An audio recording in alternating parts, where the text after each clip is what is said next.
first I need to define the word wealth, because what that number is for you is very different for me and is for the other viewers watching this video. So wealth to me means that you have enough cash flow producing assets to cover the cash flow required for your life, meaning the income from your investments or assets is greater than the expenses of your lifestyle. So if you live a $3,000 per month lifestyle, your investments are bringing in more than $3,000 per month. If you live a $30,000 per month lifestyle, your investments are bringing in more than $30,000. The idea is you don't actually have to work anymore. It becomes optional at this point in time because you can survive on the cash flow from your assets. So that's the goal. That's where we're going, and we've got a 3-step path to get there that is totally proven. It's definitely not the only path, but this is a path I've seen work time and time and time again. This is a path my wife and I are on. I have several friends on this path. It truly works. So how does it work? A very brief overview is that step 1, you make the money. Step 2, your business makes the money. And step 3, your investments make the money. Said another way, your money makes the money, right? So we're going to break these down a little bit more. The first one is you make the money. Now, this is generally offering services. There's 2 types of services that most people start out making. There's kind of business to business type services. That's what I started out with the WordPress design, the marketing kind of services that I offered for quite a while. Then there's business to consumer services. This is what my wife started out doing with her angel readings that she began offering. People who do massage therapy, lawyers can actually fit into both categories, right? Fitness trainers are obviously clearly kind of to consumer. There's a lot of services that can be provided directly to consumer. Hairstylists, lawnmowers, landscaping care, real estate, etc. Those are generally going to be around the kind of business to consumer, but obviously there's a commercial real estate side, and there's a way for business to work also. Generally, if you're offering business to business services, you need to be bringing some sort of a skill that is going to help that business generate more leads and more cash flow. Essentially, they need to pay you to help them make more money, right? So you need to bring merchantable skills, or if you have a trade, a skill, you're a yoga teacher, you're a massage therapist, or you're a fitness trainer type thing, that whole world is open to work directly with the consumers. So phase 1 is you get a lot of skill, you get a lot of kind of real world experience working with clients directly. You earn your income in a direct one-to-one type situation. You're applying your time and energy for the business if you're doing business to business, or you're applying your time and energy to the actual consumer. You do need to do the marketing work to keep your pipeline full, to keep new people coming in. And this is where, whether you're offering business to business services or business to consumer services, the kind of world of digital marketing really starts to play and grow for you. So phase 2 is when you build a business, right? This is not just offering the services anymore. You're now growing teams. You're growing individuals who are doing work for you and with you. You're creating processes. You might be creating productized services at this point. And essentially the business phase, which is phase 2 of this, is when it can grow beyond your own personal efforts, right? So my wife and I right now, we run a niche digital media business. When people ask us, what do you guys do? We found that to be kind of the best rough answer of that question.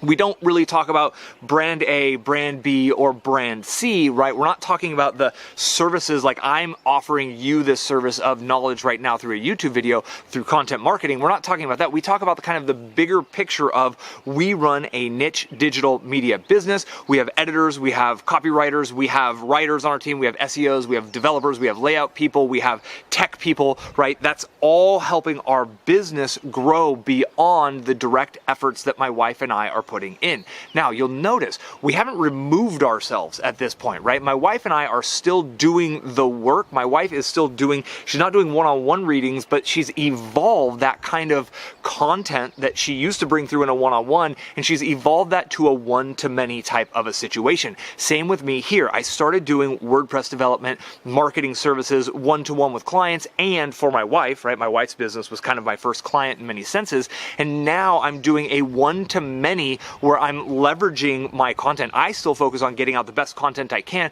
but I've got teammates, I've got procedures. Like, I don't get this content onto my podcast feed. I don't actually get this transcribed and copy edited onto my blog. Other people do that, which is expanding my reach. This is because I'm growing a business, and all these efforts and these little videos that I'm putting out, they have residual results, right? So it gets turned into a blog post, it gets turned into a podcast feed, someone finds my podcast, they've never even seen a video before, they come into my ecosystem, or someone searching on Google finds my website, they come into my ecosystem, get on my list, etc. I'm still mailing my list personally, I'm still making these videos personally, but there's a lot more that happens because I built a business around it, teammates, and systems. That's the key thing for you to remember at phase 2 is it's all about getting other people's energy and getting systems in place so you can get leverage and you can get 10x the reach, 10x the results from the same effort that you've been putting in prior. Then there's the third phase, which is the investment phase where your money makes you money, because the byproduct of phase 1 and phase 2 is you're generating cash flow, right? You're getting out of debt, you're saving.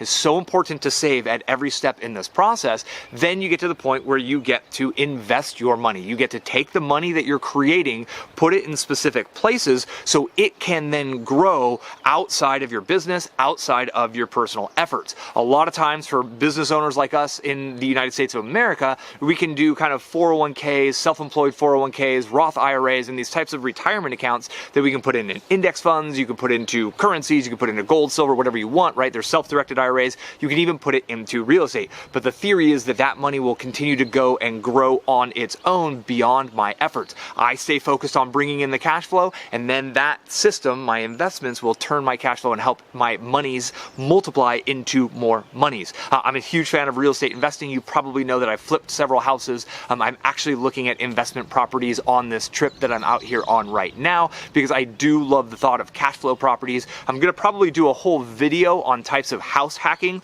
ways that just about anyone can play the real estate game to either at least live for free, like remove the expense of real estate from you, but also potentially get other people to pay off your assets, to pay off your real estate for you. It works really well, and it's kind of a proven system. There's several approaches to that, so I'll do a separate video on that. But the big picture here, and the real thing I want to make sure you understand, that is step number 1, you need to build some sort of a skill that is merchantable to other people. This can be merchantable to individuals, so you could be an energy healer, you could be a massage therapist, you could be a personal trainer, you could be a physical fitness trainer, you could be a yoga instructor, you could be a lawyer, right? So there's a lot of ways that can work out. This can be a skill you learn through a college degree program like law school and getting the bar exam. This is something that you can kind of self-study through like real estate and you get a license, or this is just something you can figure out on your own like WordPress development, marketing services, etc. For my wife and I was able to learn the skills by building our first niche authority site, right? So you do have the ability to potentially go build your first business asset, which could be your first niche authority site. And in the process of building that, you'll learn a lot about WordPress development, a lot about search engine optimization, conversion optimization, growing an email list, etc. And those are very merchantable skills. They're very marketable skills that can be really beneficial to local business owners in your area. That could potentially be your path to creating this, but you maybe already have a skill, right? So number 1 is skill up and go apply that skill directly to other businesses and other individuals in your area in exchange for cash flow. Then you build systems around this, and you can eventually build teammates and a full business around this. Now, some people transition from a business to consumer skill, like one guy, for example, he sold how-to books, but now he's a fake guru or a real guru. It depends on your thought on the guy, but he stopped doing the niche marketing that he was doing, and now all he sells is how-to marketing, how to make money. I'm not a fan of that approach. I like when people stay real and stay true to their roots, like how my wife and I are still building our businesses. The authority hacker guys are still growing their niche businesses because this game changes so fast that when someone gets on that mountain and they're like, hey, I'm just going to teach you how to make money online, well, guess what? 6 months later, the whole game has changed. They're not really changing up with the game, and they're selling you kind of outdated information that might not be as leading edge had they kept their real grassroots business. And I didn't mean to like go after someone that just kind of happened. Like, I don't really know the dude, I don't follow the dude. If you do and you love him, great, good on you. It's just the kind of an example, right? It's just that idea of I'm a practitioner as a niche marketer, and that's what I'm teaching you here. I'm day to day growing my niche media business and my niche websites, my niche authority sites. That's how I can teach you the most cutting edge information through this channel. I'm not quitting that to only do this. I'm just hustling up both. And you can apply your growth in that way as well. So if you learn how to generate a lot of leads and a lot of growth from your business, right, your massage business or whatever it is, through digital marketing, you can get to the point where you open a digital marketing agency for other massage therapists. You can make it for anyone. You can niche down. There's a lot of ways you can go. So phase one, apply the skill in exchange for dollars, right? That can get you, generally that'll be able to get you well over the average American income. You can get $60, $70, $100,000 a year or more with this kind of skill. It depends on the skill that you choose. The closer you are to money, the more valuable that skill is to your potential clients. Meaning, if you help teach people copywriting or you help actually do copywriting services for people, that's that moment when the individual has their credit card close and they're about to buy. So that's a very valuable service. Whereas if you do organic Instagram marketing for people, there's so many steps from the moment a post goes up on Instagram until that sale for that business owner. They're not willing to spend as much money to you because you are not as much of a direct investment, or they're not going to see a direct return on investment from your efforts if you're doing organic Instagram marketing versus conversion rate optimization. Big difference in skills. You have the choice of what skills you're going to move forward and actually sell. Then you build a business around it, and when the cash flow gets to the point, at that point, if you're making 10 grand a month as a service provider, you build a business around that, you can get up to 40, 50, 60 plus $1,000 per month. At that point, your question becomes, what do I do with this money?